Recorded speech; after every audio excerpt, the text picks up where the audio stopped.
mo kasi sa Gold, pati sa XP, ang Freya, pati yung CC.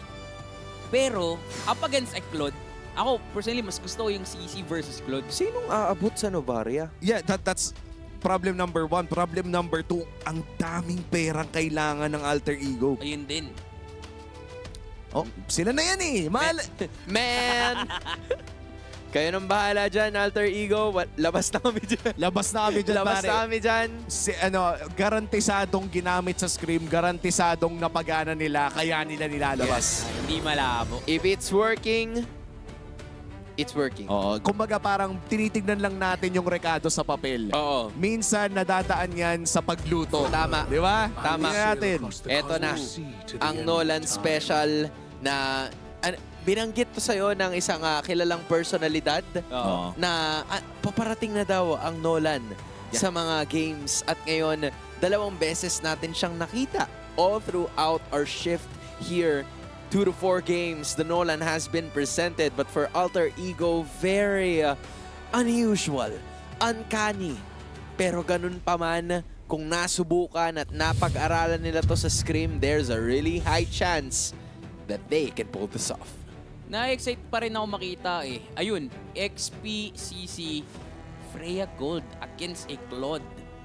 So okay, so malalaman na lang natin paano niya lalabanan yun mamaya. Si Azuke ang gagamit ng Leomord kontra kay TNZ na ginamit ito nung M5. Mapapakitaan niya kaya ang OG. It's Alter Ego going up against Aurora Turkey for the last game of the day. Casters, take it away. Sabi nga nila, end Swiss day 1 with a bang bang. At ito na yung bang bang na hinahanap natin, pare. Lumabas ang Novaria, lumabas ang Hylos at Leomord na magkasama ngayon. The last time na nakita natin magkasama ang 2 kabayo na to was in MPL Philippines last season, kung saan ginamit to ng AP Bren. Naging lason pa nga to ng AP Bren kung naalala mo. Actually, oo. Kaya nga ang tanong kaya din bang manglason ng Alter Ego dito? Nandun na naman yung mga pagbalibag na manggagaling sa isang Zushin. So kahit pa paano pala, no, kaya din talaga nilang pumalag sa early game kasi maganda rin yung nila, yung trio mid nila dito na kaya maging agresibo. Oh, and if there's one thing na gumagana para sa, teka lang bago low HP pero ni Retri yata, and it's still going to be TNZ securing that orange buff. Grabe ang aga pumasok sa jungle ng Alter Ego. Gusto nilang mang-aura against Aurora Gaming. But then again, the experience na meron dito si TNC, parang okay lang sa kanya. And since sobrang mobile itong hero na to, sa totoo nga lang, medyo personally questionable sa akin yung pagpili ng isang Nolan. Kasi sino bang papatayin mo sa Alter Ego? 'Di ba? Yung Zushin lang, si Hijumi lang. 'Di ba? Pero worth it ba? Mamaya malalaman natin kung worth it ba yung Nolan. Oo. And yung Nolan, no, makikita naman natin na katulad nung ginawa ng Team Spirit kanina, ay pa-burst-burst labang. And that's gonna be first blood. Alec goes down. Worth it Napakaaga, worth it na agad. Worth it nga kasi early game pa lang. Kahit pala yung Hylos, kayang patayin yan. So for Aurora Gaming, ganda nung nila dito, panimula. Of course, having Pagu na kayang mag-frontline din. Pero sobrang nagulat ako doon kasi Hylos yung pinatay, nag-revitalize pa yung Hylos, 'di ba? So, ang kulat doon pero Alter Ego, sila yung makakapwesto dito sa Turtle. Oo, tapos nilish pa ng konti ni Rosa, no? So that's gonna be the first Turtle na mapupunta sa kamay ng Alter Ego. Mukhang maghanap lamang ng trade elsewhere ang side ng Aurora Gaming na hindi agad nila makukuha. Mahihirapan sila dito for Aurora Gaming when it comes to harapan na team fight. So maganda talagang gawin nila dito, hanap pick-off. Meanwhile for Yasuke, yun lang yung pwede niyang gawin dito be aggressive, kuha ng mga objectives hanggat alam niyang lamang sila dito when it comes to sustainability. Ang mahirap lang dun sa lineup ng Alter Ego, hindi sila lalabanan ng Aurora ng sabayan kasi alam mismo ng Aurora na hindi dapat sila lumaban ng 5v5. Sa totoo lang yung composition nga ng Aurora Gaming, ito yung literal na pabugso-bugso lang ang sakit. Dadating yung mga meteors dito ni Rosa, tapos biglang may dadating na Nolan na susubukan kang patayin. All the while, nagpa-farm lang yung Claude. I don't think na yung composition dito ng Aurora Gaming ay meant for team fighting. Ito yung gusto ngang umiwas sa team fight. Uy, pero hindi makakaiwas yung Freya versus Claude. Sa may bandang ibaba, sinong mananalo dito sa 1v1?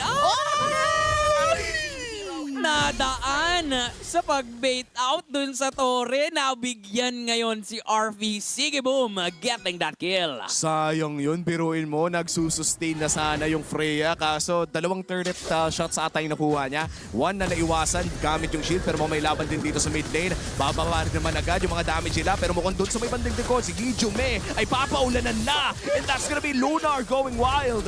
Isa lamang ang makukuha ng Aurora Gaming. Bigla-biglang may aksyon. Aurora Gaming, especially from Lunar, nandun din pala yung damage. Nagulat na lamang din ako, nangaray na rin at namula yung mga buhay dito ng Alter Ego. Pero mukhang may round 2 dun sa baba. Pero maingat na muna si RV. Oo, gagamitin nata yung river buff dito ngayon, no? Bibigyan lang ng konti si RV, trade lang ata, hindi ata papalag sa bagong. Ang Aurora Gaming, medyo they're taking their time doon sa baba. Gusto talaga nila mag-farm pero di, parang lalaban pa rin. Kaso aabot ba? Kasi sinimulan na, kalahati na. Nandyan pa yung vision na magaling dito kay Rosa. Si Pago yung naipit. Pero nandun na yung outform. 4. Yung nabalibag ng konti dito. Ang kaso lang walang follow-up si Lunar. And Alter Ego sustaining that one. At sila pa yung pwedeng makakuha ng turtle. Ang pogi na sana, kaso mag-isa lang. Alam mo, dito mo talaga masabi, walang pogi sa madami. At that's gonna be another turtle on the side of Alter Ego. And if I'm wrong, pangalawa na nila yon. Yes, that is the second turtle. Malinis ang early game para kay Yasuke. Isa yan sa mga kailangan talaga nilang gawin kasi kailangan nilang pera. Tulad yan, laban na naman. Dinala pa yung maliit na beetle para sa kanya talaga, 'di ba? And for Alter Ego, this is actually good para sa kanila. They're maximizing the potential of their lineup. Pero for Aurora Gaming, medyo feeling ko miscom yung kanina. Kasi mukhang lalaban sila. Kaya nag-all-in dito si Pago, nag-all-in din si Lunar. Pero sakit din talaga ng isang Sora dito. But then again, ang ginagawa ng Alter Ego, just sustaining everything. Lahat ng makita, kukunin nila. Tsaka alam nilang may lamang na sila ngayon nahihirapan ng Aurora Gaming. And I feel like this is the downside when you're running a Claude at pati na rin Novaria. Medyo late game ka pa talaga, mga ngaray. Pero may wave clear ka. Yun naman yung maganda. Mapapatagal mo yung laro na to for as long as hindi ka namamatay. For Alter Ego Esports, nasa kanila yung bola. Kailangan nilang ma-pressure si Rosa at si Siggy Boom ng paulit-ulit. In which case, sinusubukan naman nila. Oo nga, kasi yung pinag-usapan natin kanina, sinong aabot dun sa Novaria? Sa ngayon, wala pa eh. Diba? Paano nyo nga ba lalapitan niyang Novaria mamaya? So, mamaya na siguro po problemahin nyo ng Alter Ego kung ano muna yung nakikita. Yun muna yung pupuntahan nila. Pero mukhang magkakaroon ng action dito Maganda yung pwesto ni Lunar. May na pa ng vision. May AOG pang ginamit dito. Si Yasuke yung nakita. Set up pa na ba? Mukhang hindi pa muna. Si Pago yung naiwan.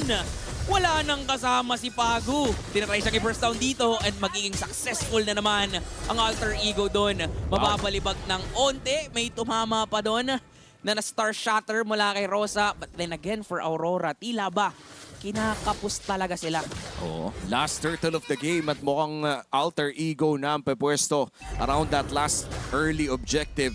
And katulad na lamang nung sinasabi mo kanina, no, QWERTY, nahihirapan talaga ang Aurora Gaming ngayon na pumalag kapag harap-harapan na team fight.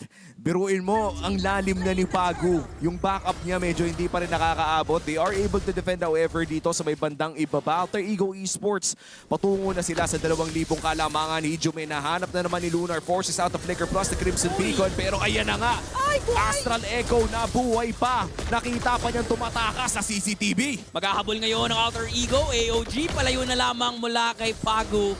Ganda nung Flicker and Crimson Beacon na kinumit dito ni Hijume just to be alive. Yun lang din naman talaga yung pwede mong gawin kapag hinahabol ka ng isang Sora na nagtatransform na into the Thunder form. humahanap naman ng paraan yung Aurora Gaming dito para manalo. Ang kaso lang, again, hindi pa enough yung damage output nila as of now. At saktong-sakto, no, naka-double fighter din kasi ang Alter Ego Esports. In-expect talaga natin every time na nakakita tayo ng isang double fighter lineup na dapat lamang sila sa early game. And for Aurora Gaming, ang game plan ay simple lamang. Kailangan nilang patagalin yung laro. Kailangan nilang makapag-scale up both on Rosa and Sigibom. Clear lang ng clear ng mga minions. Trade lang ng trade para kay Yasuke.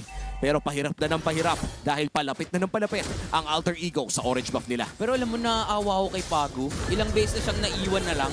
Diba? Wala man lang siyang kakampi doon. Pero ito naman, Cloud Form, ginamit ni Lunar. Napipilitan na lamang yung Aurora dito pag kumita kanilang mga resources. Pero wait lang, mukhang lalaban naman talaga sila. Yung damage, di pa Aray rin ko! enough. AOG, hindi nagamit pa. Pero makakakuha sila ng kill. Sige, Bam. With that ultimate at buhay pa din si Pagu. Ngayon, papasok si RP. Pero kailangan yata Aray ko. nilang lumayo kasi nararamdaman na nila yung damage na ngayon nanggagaling mula dito sa Aurora. Meron naman pala eh. Hinahanap lang yung tamang timing. At ayan na, sumasakit na nga talaga ang Thorn Queen na si Rosa. At dahil sa napakagandang play mula sa Aurora Gaming, lumipat, or actually nabawasan ang gold lead dito ng Alter Ego mula 3,000 ay naging 2,000 na nakaw pa ng Novaria. Alam mo, all across the world, ang daming nakangiti na Novaria main ngayon nung ginawa yan ni Rosa. Kasi yan sa mga paboritong gawin ng mga Novaria sa RG. Tas yung yung mga jungler na nanakawan. Wait, pre, nanakawan ako. Ano pang magagawa, di ba? Wala na eh. Nasa kanya na eh. Ang layo-layo niya. Ano gusto mong gawin? Bawiin ko? Yung mga jungler, Pabis, gusto sisihin yung nila, yung roamer nila. Ba't di mo inarangan, pare? Ay, harangan mo naman. Ayan, Diba? harangan mo. Ayan. Aray ko! Ngayon si RP, ano pang gagawin niya? Kahit na mag-ulti ka palayo, hindi mo na matatakasan pa yung kamatayan mo. Pero nandito na yung Glorious Pathway. Hahabulin nila. Nakita si TNC. Naiwan naman si Pago dito pero with the taunt, andyan pa yung Cloud Form. There goes the stun na magaling dito kay Lunar. Ang kaso lang kulang na naman ng follow-up. Nandyan si Sigiboom, nandun si Rosa, nandyan yung paglipad nitong si Lunar pero kailangan yata nilang tumakbo kasi hinahabol na sila dito ng Alter Ego. Dalawa yung makukuha kapalit lamang ni RV and Alter Ego right now. Mas na-manipulate nila towards their victory yung teamfight na yon. At doon talaga magiging mahirap daw para sa Aurora Gaming until makuha ng Trinity dito si Sigibom. Magiging mahirap yung harap-harapan na teamfight na gano'n. After nila napitas si RP, sinubukan nilang umiskapo. Kaso nga lang, naging maganda din naman yung response ng Alter Ego. Kaya naman magkakaroon sila ng maliit na kalamangan around this Lord.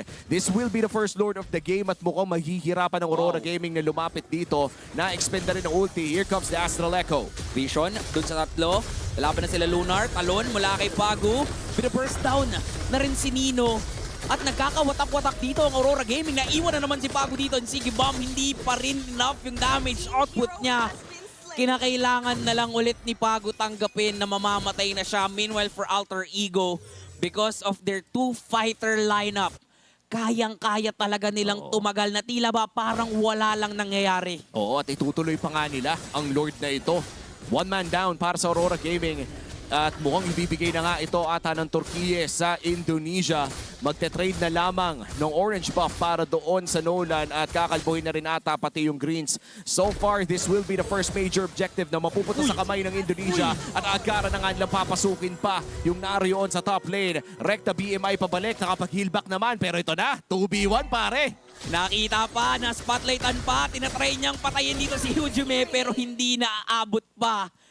Alter Ego right now maximizing their lineup. Ay stand corrected, hindi pala double fighter. Triple fighter pala yung pinapagana nila dito kasi fighter pa rin naman talaga yung isang Leomord. And for Aurora Gaming, hindi pa rin nararamdaman si Sigibom ngayon. Nandiyan yung setup na mga galing kay Lunar. Nandun yung stun. At pwedeng ito yung pick-off na inaantay nila. Oh no, RP no, medyo masyadong nag-init. Pero mukhang makakakuha pa rin naman ng farm dito si Yasuke. Maganda yung laro ng Leomord no, so far. And this is one of the best entrances of a debut pick so far para sa Swiss stage natin. Iniintay pa rin ng Aurora Gaming na mag-scale up yung Claude. And so far for Alter Ego Esports, hawak pa rin nila ang bola. Tuloy-tuloy pa rin ang kanilang pagpupush. Yung Lord ay nandun sa may bandang ibaba. Pero mukhang may laban dito sa mid lane. Si Alec, sinusustain niya lang yung mga suntok na nanggagaling dito kay Lunar. The vision is there. Sigibom, nandun dun sa gilid. Oh, Tinatry niya flicker! patayin si Nino pero nag-flicker out na lang. Hindi. Nag-flicker in siya, tapos nag-BMI out. Okay, nag-dash lang pala. Nagulat ako kasi Vengeance pala yung ginamit dito ni Nino. Ang nag-flicker pala, si Siggy Boom. Nahihilo na rin ako dun sa Oo. nangyayari kasi hindi ko na rin mabasa kung ano yung ginagawa ng Aurora. Tsaka hindi ko rin inakala na early on ay magkakaroon tayo ng offensive na flicker mula sa Claude. No? Usually nakakita Tapang. tayo ng mga ganyang katapangan kapag sobrang late game na talaga. But right now for Aurora Gaming, still under 3.5k gold lead. Alter Ego Esports, majority ng kanilang kalamangan ay nasa XP lane. A 2,000 gold lead sa kamay ni Nino. Hawak ang CC na ito. TNC looking for the pick-off. Hijumi goes down. Ang ganda naman ng pick-off na yun. Gandang pick-off nun. Do wala pa namang objective, okay lang yun para sa Alter Ego kahit papano. Pero okay na okay din yun for Aurora. At least, kahit papano, madadagdagan yung tapang nila dito. Kaya nga ngayon tila ba, nagiging predator na rin sila. Naghahanap sila ng pwedeng maging prey dito. And that, because of that pick-off, makukuha nila yung Torre dun sa gitna at malaking bagay na yun para sa Aurora. Pahirap na ng pahirap yung laro para sa Alter Ego Esports after this. Malefic Gun, nakuha na rin dito ni Siggy Boom. Yan na yung yung parang nagsisilya na may bawas na talaga yung Claude. After you get that Trinity, makakakita ka ng Malefic Gun and another play mula kay TNZ around that right push mid. At this point, kung Alter Ego ka, kailangan mo ng timbrehan yung LBM tsaka yung RBM para hindi maulit yung nangyayari kay Hijome. Lalo na nga dun sa mid laner nila. Even for RV, kasi, maganda yung KDA dito nung makakampi niya. Pero kailangan pa rin isipin ni RV dito na gold laner pa rin siya. Diba? Pinataba siya dun sa mga early parts ng laro para mag-deal siya ng damage later on. And surprising nga talaga, no? Si Hijome nag-check ng bush eh. Oo. Diba? Parang ibigay mo kay Alec yung trabaho ni Alec. Baka matapang lang talaga si Kuya, no? Oo nga. And with the changes na nakuha ng Zushin, hindi na kasi siya pwede mag-spam nung lantern sa mga bushes. Kaya naman mas madami na talagang chances para dito kay TNZ na gumawa ng play. Pero itong Lord na to, isisimulan ng Aurora Gaming. Napakatapang na maneuver mula dito sa Turkey. Pero babalik din naman ito sa pagre-reset. Another play mula kay TNZ, pero si Alec na nag-check. Nakita nila pero si RP pala nandun sa likuran. Hinanap si TNC at ngayon siya'y mabibigyan. Yazoke galit na. Digidig. Isa-isa nang tumutumba dito. Mga tropa mula sa Aurora. Papasok pa si Nino. Si Pago yung nakita pero mamasahihin lang muna. Sabay rekta punta dun sa baba. At pwede nang ang kunin yung Lord pero tila hindi ganun yung gagawin. Gusto pa nilang basagin yung Torre dyan sa baba. Ngayon si Pagu gustong dumepensa. Si Rosa with the vision. Mukhang kaya pa rin dumepensahan at tinamaan ng lintik si Alec. Mukhang kailangan nyo ng respetuhin itong si Rosa. Mukhang akala ko nga makakakuha na sila ng inhibitor turret pero mukhang Lord pa rin ang makukuha ng Alter Ego Esports. And for Aurora Gaming, kapag harap-harapang teamfight talaga hindi sila nakakakita ng success. Pero kung pitasan lang ang usapan, yan talaga ang kanilang specialty. Alec goes down pero yung Lord ay mapupunta pa rin sa kamay ng Alter Ego Esports. Big chance sa mga kuha ng inhibitor turret pero AOG hindi kakabit mula sa Aurora Gaming. Kailangan nilang ingatan yung mga ganong klaseng maneuver. I feel like at this point na nagkakaroon tayo ng Lord push mula sa Alter Ego, kapag napitasan ng isa o dalawa ang Aurora, that might just be it. Pwede nga nang tapusin. So kailangan din talaga maging maingat dito, especially ni Siggy Bomb. Kasi ito na lang yung ito na lang yung kailangan niyang trabahuhin, maging buhay. Kaso lang paano ka mabubuhay kung lahat ng kalaban mo sinasargo kayo. Akala mo naglalaro ng bilyar eh. Diba, rekta sila mag-dive in sa mga members dito ng Aurora. And now, dedepensa pa rin ang Aurora sa kanilang base. Ang kaso lang, tila ba, disiplina naman ang paiirali ng Alter Ego. Oo, ayan na nga. Mid-lane naman ang call ng Alter Ego. Tumatama naman ang mga Star Shatter. And there you go, Guard Pathway. Makakahigop ng isa. Si Alec ang biktima. Pero tinawag na rin si Barbiel para lamang umalis. At tuloy ang pagdepensa para sa Aurora. One inhibitor turret. At nakita na naman si Hijome. Half HP. Astral Echo sasaluhin. Pero makakatakas naman ang dalawa mula sa Alter Ego. Nandun na yung damage ng Aurora. Ang kaso lang, paano nila i-maximize yung mga resources nila? Kasi pinipilit na ng Alter Ego na lumaban sa teamfight at wala nang choice yung Aurora kundi mag-commit din dun sa mga teamfights. Napipilitan si Pagu, i-sacrifice yung sarili niya, even si Lunar na gamitin yung mga resources niya just to be alive. Pero ang pinaka gusto ko sa ginagawa ni Alex, sobrang simple lang eh. Di ba? latagan niya ng pathway yung mga kampi niya at yung mga kampi niya susunod naman. Oo, yun din yung masaya kapag may high loss ka sa double fighter. Kumbaga may isang buong linya kayo na lamang kayo kapag nakipagsuntukan. At ayun na nga, Alec trying to make a play pero sumasakit na si Siggy Boom ha. Sumasakit na yung Claude.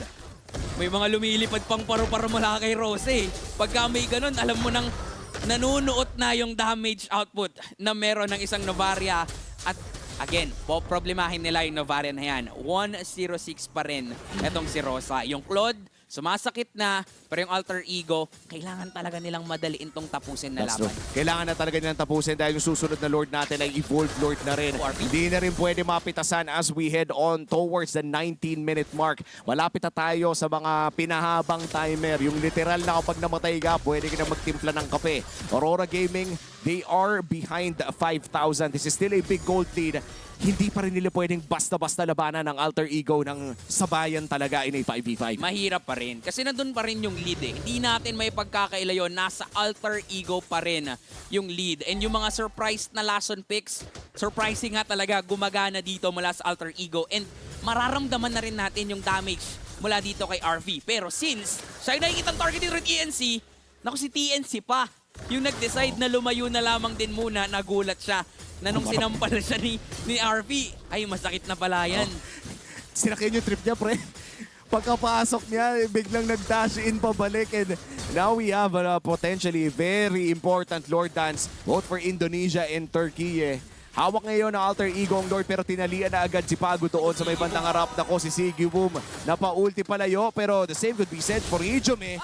May sinubukan si Lunar pero mukhang hindi ito kakabit at kinailangan na nga mag-back ni Pago. Astral Echo dito sa tatlo at mukhang Gina ang call ng Aurora. Siggy Boom, free hit lang dun sa gilid, sabay sapak lang ni Lunar mula dun sa area pero nanakap sila ng Lord. Nanakap sila ng Lord kaya naman tila RP! pa yung laban dito, papasok si RP dito. Ang kaso lang at sumalubong na si Siggy Boom. Inaantay talaga ng Aurora, patabain lang. Yung mga damage dealer nila, dalawa yung babagsak and pwede na nilang kunin ng Lord. Pero hindi pa doon nagtatapos si Rosa. Ayaw pa niyang pauwiin kung sino man yung makikita niya. Oh, malayo-layo. Yung Leo Morgan, that's gonna be the Evolved Lord going to dance of Aurora Gaming, cutting the gold lead from 5,000 patungong 2.5 at may Lord pa silang masasamahan. Mamaya we have entered the late game. Looking at our items, ang gold lead ay hindi na masyado nagmamatter dahil pumatak na tayo sa 60k. Lock item na halos ang ating mga tropa. And looking at the scenario right now for Alter Ego Esports, madami-dami pa naman silang mga tore. Pwede pa silang dumepensa. Kailangan lang nilang umiwas sa mga paulan ni Rosa. Ang problema din, aside from Rosa, yung damage na ni Siggy Boom, natutunaw na yung mga frontliners dito. At ang problema din sino ba ang hahawak kay Siggy Boom para ma-burst down nila? Kasi for a Claude na walang crowd control yung mga kalaban niya, hayahay yan, pero ang hindi naging hayahay ang buhay doon ni TNC.